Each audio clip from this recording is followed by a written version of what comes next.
19,442 in attendance. Performance of the nights went to Dober and Pantoja, and the fight of the night was Moreno and Kai Kara France. What's up, Dana? Great main event. The scorecards seemed dominant, but actually in the real fight itself, it seemed a lot closer than that. What was your thoughts on the fight? And I didn't think so. I thought it was completely dominant. You didn't think there was 5 knockdowns in the first 2 rounds. You didn't think any of the submission attempts at the end in the last 2 rounds she could have got one? What did you think? Yeah, she could have. She didn't. There's a big difference between submission attempts and knockdowns. Fair. Not even comparable. What did you think of Amanda's performance overall? I think that 2 things. I think Juliana's tough as nails, and her will to win is second to none. I mean, she wanted to win. I think as dominant as Amanda was, and she was dominant tonight, I didn't think it was close any way, shape, or form. It was a complete shutout. But she still looked a little gun-shy to me, But, going in against the person who beat you the first time, I can see that happen. But, it's stupid for me to even say that. It was an absolutely dominant performance. You think it was gun-shy, or she was just more conscious of her cardio and wanted to... Yeah, I think she was concerned about her cardio probably because when you think about the way that she fought Cyborg, she usually goes in and throws tons of punches. She had Juliana hurt many times, had her on crazy legs a couple times, and never really went in for the kill. What would you like to see for Amanda next? Or she said she wanted to take some time off. You think that's reasonable? Absolutely, yeah. Cool. Co-main event, obviously Brandon Moreno wins the interim title. What did you think of his performance and that fight in general? The fight was awesome. It was fight of the night on a great card with a lot of good fights. Moreno's another one. Tough, durable guy. Kai Kara France was in there to win.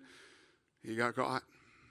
So they're obviously going to do the 4th fight with Figueiredo. I know that traditionally we don't like to see those fights 4 times, but is that a fight that's so good we could just see it play out over and over? 10 times. Yeah, it's one of those unique, freaky deals where who doesn't want to see that fight again? It's just, yeah. And I'm the worst with that shit. I hate that stuff, If you got a guy who's up 2-1 or whatever, you don't ever need to see that fight again, ever. But this is just one of those weird ones that you can. What did you think of the Derrick Lewis stoppage? Did you think it was too soon? I think it was too soon. But to be fair, Murgliata's a great ref. The way that he fell, probably 9 out of 10 of the people in this room would have jumped on him and stopped the fight, so including me. No. Last one from me. You have a saying that you put on fights every weekend. I don't know if you saw the news, but apparently not everyone can do that. The Jake Paul fight ended up being cancelled a week out from the bout. I wondered if you had any thoughts on it, and I know how much you love being asked about it. Nobody can do that. Nobody can do it. And, I'm not going to sit up here and be happy or gloat that their fight fell out. Both those guys, I'm sure, put in a lot of hard work and a lot of training to get ready for this fight, spent money to get ready for this fight. But I will say this. Just because you were an accountant here doesn't mean you know what the fuck goes on here. And doesn't mean that you can run a fight promotion company. I think that Jake Paul probably needs to get some different people around him. If he's going to stay in the sport, he needs to be with guys that actually really know how to put on fights. What did you make of the whole, his opponent was too big and I think they sold under $1 million in tickets and it cost $500,000 to turn the fucking lights on at MSG. That's what I think. Oh, not to mention the fact that hotel rooms in New York and transportation and everything else is very expensive. Yeah. You would know better than me. Do they get that money back if they put a deposit on the Garden, or do they have to rearrange the date, or how does it work if you cancel out an event this close to fight night? It depends on their deal with MSG. I don't know. That's up to them and MSG. I don't know what their deal. I know what my deal is. I don't know what their deal is. All right. Thank you. Yeah. Dan, right next to him. Is there an update on Anthony? I know he injured his leg. We didn't know if it was a break or anything. What's the question? Was there an update on Anthony Smith? He hurt his leg in the fight. Yeah. Did anybody? Yeah. No fracture. Then Ankalaev was back here. He called for a title fight in his last fight, ended up fighting Anthony Smith instead. He said he's all right. Let me answer that question. Okay, where is that actually? He says, what do I got to do to get a title? Well, you were number 4. You fought number 5, right? It's simple math on how this is going to work. He's close. Then similar position with Pantoja. He has wins over both Kai and Brandon when they were on tough. Who else is left for him to fight? Because now that you have the fourth fight, he seems to be the odd man out again. It's true. And, I mean, that would be a no-brainer if he didn't just win the interim championship. You know what I mean? So, yeah, he's close. They're both very close. They're in good. You couldn't be in a better position than they're both in right now. Yair was back here, and he said he wants to wait for Alex Volkanovski to heal, even if Alex goes after the lightweight title. Is there any update on that situation? No. And you know how I feel about waiting. Dana right here. Can you talk a little bit about like the state of the 145 women's division? Because, you know, at the press conference, Juliana was pretty critical about it, saying all the real fights are at 135. But Amanda said she wants to go up to fight at 145 for her next one. So, you know, what's the realistic possibilities for her? Very. I mean, we'll figure it out. She's the double champ. I love the kid. I have a great relationship with her. She's been amazing to work with, and I'll do whatever she wants to do. And in your, I know like you don't like to make fights on the night, but yeah, is there anyone that readily comes to mind, whether it be like a trilogy with Valentina or someone else that comes to mind for the next opponent for Amanda? Yeah, that's not a bad idea. Normally, I would say, come on, man. That's not a bad idea. I mean, really, when you think about it. Okay. I'm not saying yes. I'm just saying it's not a bad idea. Gotcha. And I want to ask about the decision to bring Figueiredo inside the ring or inside the octagon. We never really saw that. It's, you know what? It was kind of an in-the-moment thing. And then when he got up there, I was like, well, that was fucking rude. We shouldn't. This kid is having his moment, and he's got Figueiredo standing in his face. But it happened. It wasn't horrible, you know, and we meant no disrespect to Moreno, but came off pretty disrespectful. Gotcha. And I caught you saying something to Kai before the announcement was read or the decision was announced. What do you say if you want to share? It's just a great fight. Great fight. He said, I'll be back. Very cool. Thank you. Question for you. I know that we have Amanda Nunes. She's the greatest female of all time, but where do you consider amongst all fighters in that conversation for the GOAT? All fighters? All fighters, male and female. Well, I mean, I'm glad you asked me that question, actually. You know, I still consider John Jones. It's time to start talking about Kamaru Usman. You know, he's one fight away from tying Anderson Silva's. He already beat John Jones and GSP, and now he's in his next fight. If he beats Leon Edwards, he ties Anderson Silva. So, yeah, he's in the discussion. Right now, Valentina Shevchenko, she's #1 pound-for-pound female in the rankings. Does that change Tuesday and Amanda takes her spot back? It's up to you guys. You guys decide those rankings, not me. But, you know, Nunes and Shevchenko they're both two of the best ever. Lastly, on the note of Pantoja, if we have that quadrilogy fight with Moreno and Figgy, would you make him the backup fighter for that? It's a great idea. I like it, Shmo. Figueiredo called for that fight in Brazil, and Brandon said he would be down to go to Brazil for the fight. Is there plans to go to Brazil next year? Yeah, we're planning on hopefully going to Brazil next year. Again, see what this crazy world throws at us in the next 6 months. Dana over here. Yep. The last time the UFC was in Dallas, there was 9 finishes out of 14 fights. This one, I believe it was 7 finishes out of 14. What does it mean for you to come back to Dallas after this long layoff, and what do you think of the event and overall? Well, it was good to come back. I mean, we haven't been here in a long time. Sellout, incredible crowd, awesome city. We've had a blast here since we've been here. I loved it. I mean, I couldn't say enough good things. Everything here was incredible. When can we see the UFC back in Dallas? I only asked that because I live an hour away from Dallas, so it's just convenient. Got it. Well, we haven't left yet, but, you know, I could see us coming back much sooner than 4 years. Much sooner than 4 years. I tried, just for the record, this was the first place I tried to come back to during the pandemic. They wouldn't take us. They wouldn't let me do a full arena. Houston would. So I went to Houston 5 times. So that's why it's been so long since we've been here. You done with me? I'll get one more. Yes, sir. What do you think is next for Pena? What do you think is next for Juliana Pena? Yeah, Juliana's got a big chunk missing from her forehead.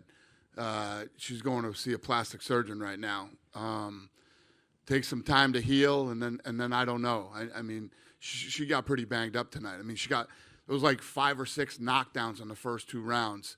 She was hurt. She needs to take some time off and relax, spend some time with her daughter, and then we'll go from there. Cool? Dana over here. Yeah. What'd you think about Hamdi Abdul Wahhab's performance? He's now the first UFC fighter from Egypt, and now he's gotten the first win as an Egyptian fighter. That was a badass fight, too. You're talking about two big dudes with some serious cardio, man. Yeah. What's the question? What do I think? I think it's awesome. Yeah.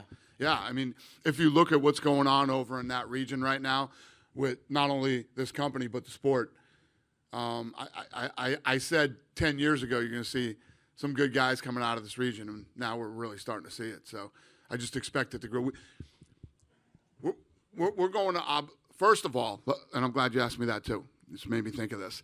Abu Dhabi is literally almost sold out. So for anybody that wants to get tickets and whatever, they're doing like VIP packages right now.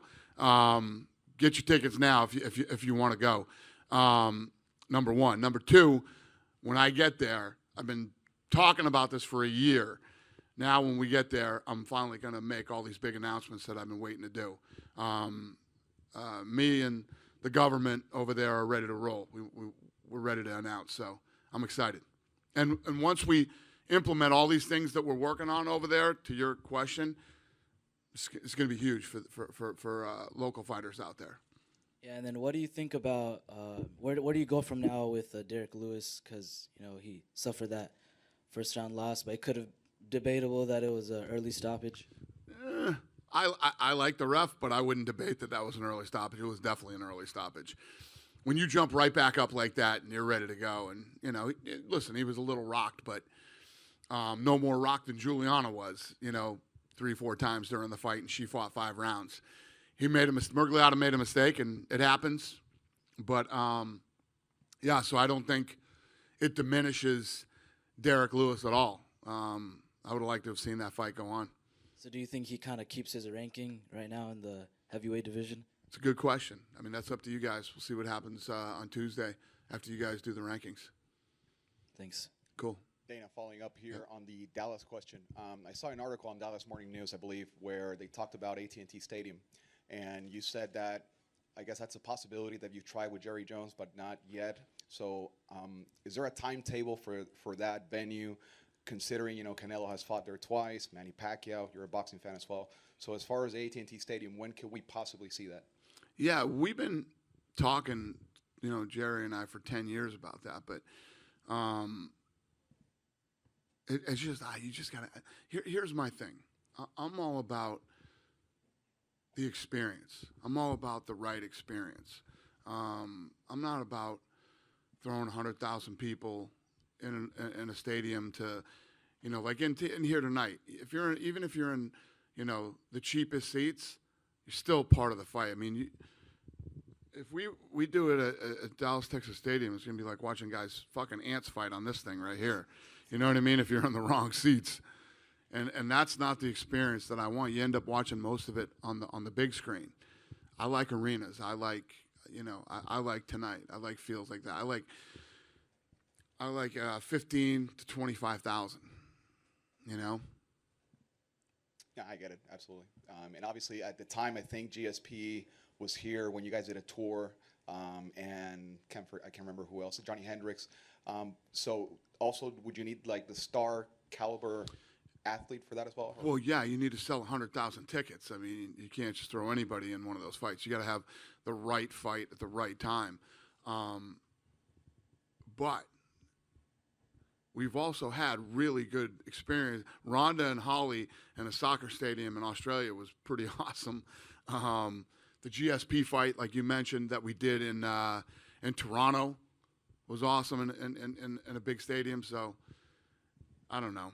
I like arenas better, though. Thank you. Yep. One more for me, Dana.